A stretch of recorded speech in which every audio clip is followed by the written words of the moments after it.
રાજ્યની ઔદ્યોગિક વસાહતોને જમીન ફાળવણીની નીતિમાં સુધારો કરાયો છે। જીઆઈડીસીને હવે નવી નીતિ પ્રમાણે ફાળવવામાં આવશે જમીનો। ઉદ્યોગ અને ખાણ વિભાગની અલગ અલગ 3 કેટેગરી પ્રમાણે ફાળવાશે જમીન। કેટેગરી 1માં 119 તાલુકાની લઘુ વિકસિત જીઆઈડીસીનો સમાવેશ કરાયો છે। કેટેગરી 1ની જીઆઈડીસીને પ્રવર્તમાન ઔદ્યોગિક જંત્રીના દરે જમીન ફાળવવામાં આવશે। કેટેગરી 2ની વાત કરીએ તો તેમાં 76 તાલુકાની મધ્યમ વિકસિત જીઆઈડીસીનો સમાવેશ કરાયો છે। કેટેગરી 2ની જીઆઈડીસીને પ્રવર્તમાન ઔદ્યોગિક જંત્રીના 125% દરે જમીન ફાળવવામાં આવશે।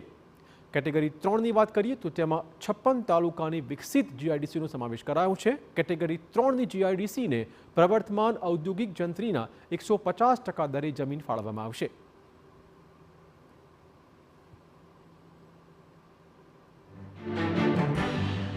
બિલકુલ પછાત વિસ્તાર, મધ્યમ વિસ્તાર અને ઔદ્યોગિક વિસ્તાર જે સૌથી વધારે પછાત ગણાતા એવા વિસ્તારોમાં, પાછળ રહી ગયેલા વિસ્તારોમાં જંત્રીના જે તે જંત્રી હયાત હોય, અમલ હોય એના એ ભાવે, એટલે કે એ જ ગણા ભાવે, 1 ગણા ભાવે, તેમજ મધ્યમ હોય ત્યાં 1.25 ગણા ભાવે અને જ્યાં વિકસિત વિસ્તાર હોય ત્યાં 1.5 ભાવે જંત્રીની કિંમત નક્કી કરવાનું આજે કેબિનેટે ઠરાવ્યું છે।